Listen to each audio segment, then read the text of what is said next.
lumalabas. Parang yata yung hinihila nun. Biglang mayroong Ay, tingnan mo lumalabas. yung bahay niya. Oh. Gusto kong tumakbo. Hello guys and welcome back to my channel. At ngayon, pupunta naman tayo sa Washington DC. Ito yung naka-schedule trip namin pagkagaling namin ng New York. Isang oras lang din kasi ang biyahe dito magmula sa bahay ng sister-in-law. Dumaan din kami sa The Wharf at Alexandria bago kami umuwi. Magmula Fredericksburg, sumakay lang kami ng Uber papunta dito. Tapos ang first stop namin ay itong Jefferson Memorial. Mula dito ay matatanaw mo na yung Washington Monument. Tapos nagandahan kami sa view dito kaya nag-video muna kami.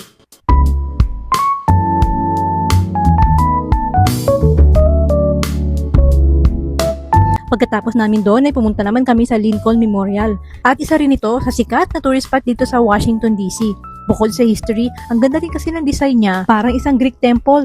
Tapos, nandun sa loob, yung napakalaking statue ni Abraham Lincoln. Ang dami nga nag-wall picture dun eh. At dahil nga ang ganda rito, in-enjoy muna namin yung place. Naalala ko tuloy nung una kami nakapunta dito. Halos hindi nga ako makapaniwala nun na nakarating ako sa isa sa pinakasikat na tourist destination sa Amerika. Biruin mo yun.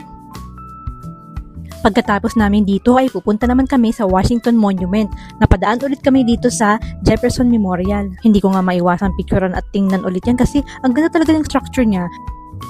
Alam nyo ba na nung una kaming pumunta dito sa Amerika ay hindi namin siya napuntahan. Kaya naman, ang sabi ko kay Honey, yan ang unahin namin puntahan kasi hindi pa kami nakapunta dun eh. Dito nga pala sa spot na to ay maraming cherry blossom kapag spring season. Ang tawag nga pala dito ay tidal basin. Isa itong man-made reservoir na napapalibutan ng mga historical monuments at punong-puno ng cherry blossom kapag spring season. Kita nyo naman kahit walang cherry blossom yan ay napakaganda pa rin ng view. Pagkatapos namin dyan ay pumunta naman kami sa Franklin Roosevelt Memorial. At eto nga ay hindi ko agad napansin na mga mukha pala yung mga nakaukit dito. Kaya nung sinum ko, abay mga mukha nga. Ang galing nga kasi napaka-detailed ng pagkakagawa niya. Kitang-kita mo yung mga facial expression ng mga mukhang yan. Sa totoo lang, nung una ay hindi ko inakala na memorial din pala ito. Open air kasi siya na parang park lang talaga yung dating. Tapos hindi lang pala yun doon makikita sa lugar na yun. Pagpunta ka dito malapit kay Honey, meron ding mga structures kung saan makikita mo yung bawat reaksyon at pinagdaanan ng mga tao noong unang panahon. Dito ay para siyang walkthrough experience ng history. Pinapakita raw nito ang mga tao sa panahon ng Great Depression. Meron din ditong image si Roosevelt na nagpapakita ng battle niya sa polio. Ganun pala siya. Hindi ko alam dati yun eh. Tapos may nadaanan kami squirrel. Pakalat-kalat lang kasi mga yan dito eh. After namin doon ay nadaanan din namin itong Martin Luther King Jr. Memorial. At ayun, naglakad-lakad na ulit kami para mamasyal. Sa sobrang laki nga nito ay parang medyo nakaramdam na rin kami ng gutom. Ayan nga ay inilabas na ng sister-in-law yung chips na dala namin. O diba, Girl Scout kaya kami. Pagkatapos niyan ay dumiretso naman kami dito sa Vietnam Veterans Memorial. Isang mahabang black wall pero grabe yung impact. Kasi ang dami-dami naka-engrave dito ng mga names. Naalala ko tuloy yung 9/11 Memorial. Dito nakalagay yung mga pangalan ng mga sundalong namatay o nawala during Vietnam War. Tapos nakakita ako nitong nilalagay sa Christmas lantern. Hindi ko alam ang tawag, basta binidyohan ko lang. Natuwa ako kasi buhay siya. Oh wow! Panay plastic lang kasi ang ganyan sa Pilipinas. Pagkagaling namin ng Vietnam Veterans Memorial ay naglakad lang kami hanggang sa marating namin itong The Washington Monument na isa sa pinaka-iconic spot dito sa Washington. At sino ba naman ang hindi makakaalam niyan ha? Nandito tayo ngayon sa Memorial Quezon City Circle. Ayan o. Sabi daw tayo ay nandito.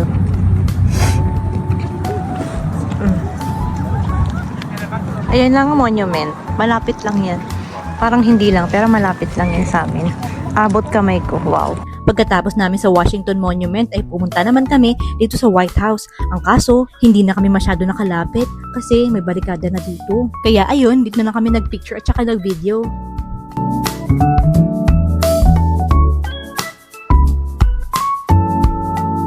Yan ang Malacanang. Aray ko. Ayun o.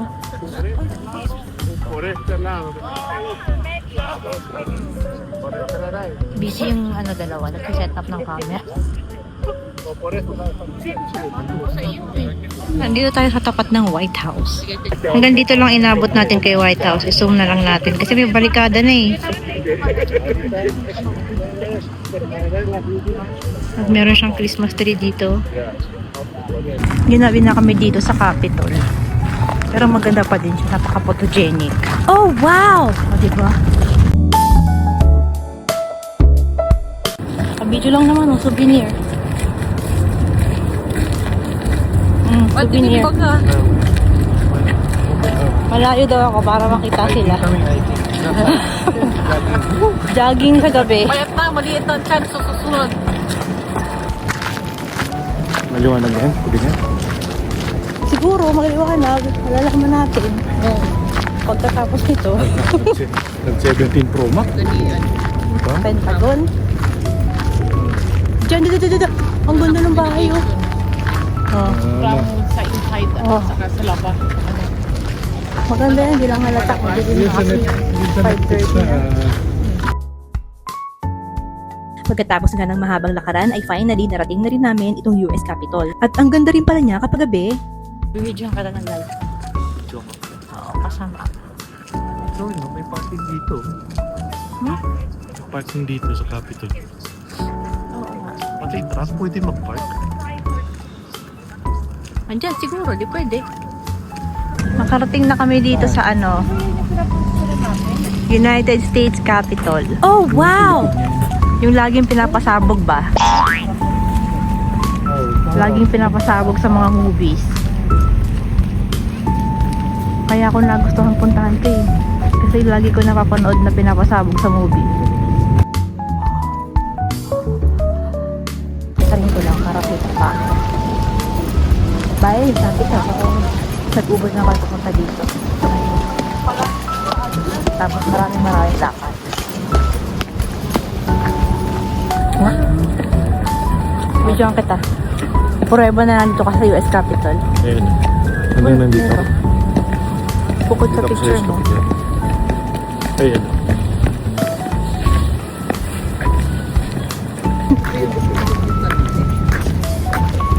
Nandito tayo ngayon sa The Raft. Raft at the Titan. Basta Raft ah.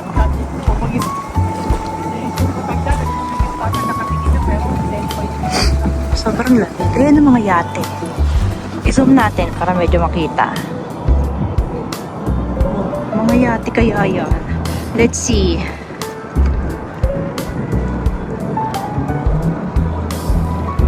Itong meron dito. Maraming yate. Ang lamig! Kasi itong sikat to na swing. Yung swing. Videoan ko kayo. Nandito na tayo sa Rockwell. Tatakbo ako kasi malamig. Ay, ito pala. Marami pala dito ng ate. Marami nagsuswing kahit malamig. My goodness. Ay, nako. Malamig. Nandito tayo sa Rat. Rat? Ano ba yung pronunciation? Rat? Rat? Raft? Raft? The Raft? Sama ito mama. Ang lamig ang haba ng pila. Ewan ko kung anong pila yan. Mamaya malalaman ko sa dulo kung ba't sila pumipila dyan.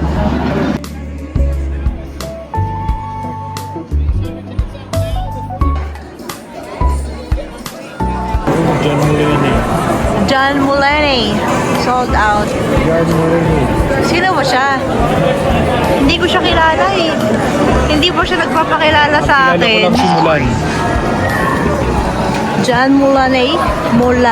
How do you pronounce that? Mulaney. Mulaney? Water taxi. Water taxi going to Alexandria daw. It's $20 per person. Kain sana tayo dito sa Jesse Taylor Seafood. Kaya lang sarado na. Ngayon ay December 21. Ang bango ng amoy. Dapat kakain kami ng clam chowder eh. Clam chowder sa Jesse's Cook Seafood. Magkano ang presyo? Magkano daw yan? Yun dapat Soup of the day. Yung clam. Ayan. Naamoy naman natin. Kaya hindi mo na uwi naman. Mabango. Amoy masarap. Mahopya tayo sa soup. Ano yung pangalan ng kakainan dapat natin? Living Cook Seafood. Ice cream. Ang bango dito sa para siguro itong Pier 31 Dampa, for sure. Dampa. Dampa. Pero mabangong dampa. Dampa Mabango siya Hindi siya malansay. Magbubok lang kami ng Uber. Papunta doon sa next destination.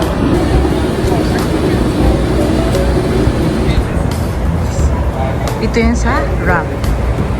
Yung pala ang presyo ng oyster. Magkano yan? Plus 10% tax DC. Kasi dito iba yung ang tax. Depende sa state. Ayan ang honey, Honey! Ano? Namimili ako kung ano pupunin. Sarado na sila. Ayun nga eh. Bibilin ko sa lahat. Yaman. Sana naman. Sana, no? Bukas na lang, balik tayo dito. Hindi nila ako matitikman. Ay, nako.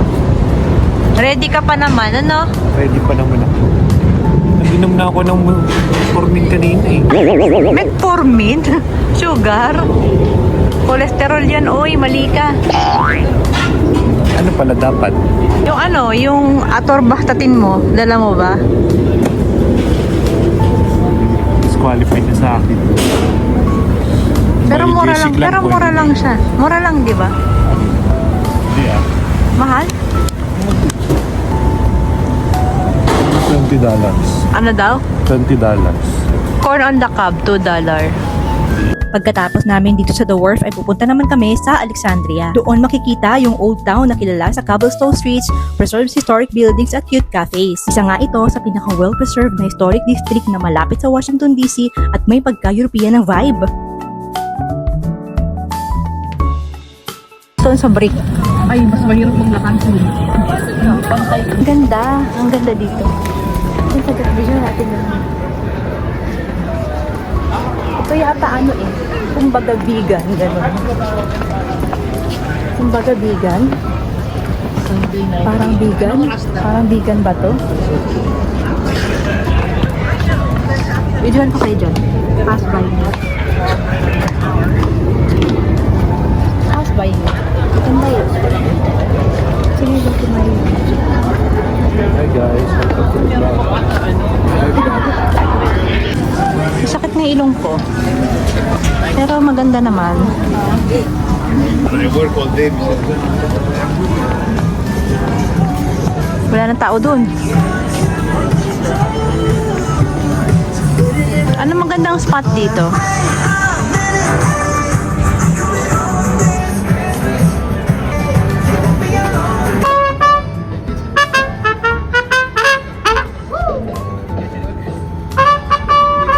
Cobblestone sa Alexandria, kaya lang ang dilim. Wala kang makikita. Parang horror, di ba? May lalabas na chainsaw.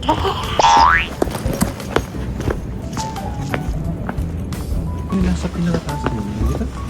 Hindi ko alam. Lahat makaluma. Ha? Ghost town ba ito? Makaluma. Baka kasi meron ako ma-video dito eh.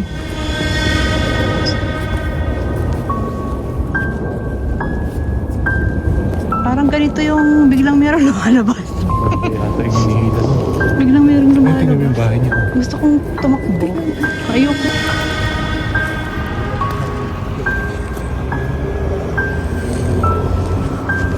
Picture mo ako na daan, dali.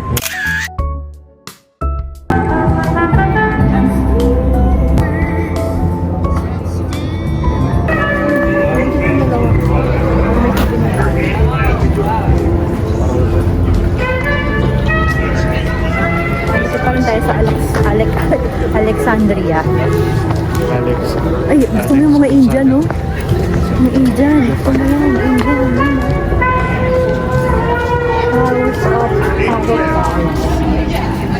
To read. Mamaya na kasi ang haba niyan eh. Pakainin mo na ako ng mga kasama ko. At yan ang mga naging kaganapan sa gala natin dito sa Washington DC na may konting side trip sa Alexandria. Bukas naman ibabiyahe tayo papuntang Orlando, Florida. So ayun lang guys, thank you for watching and see you on my next vlog!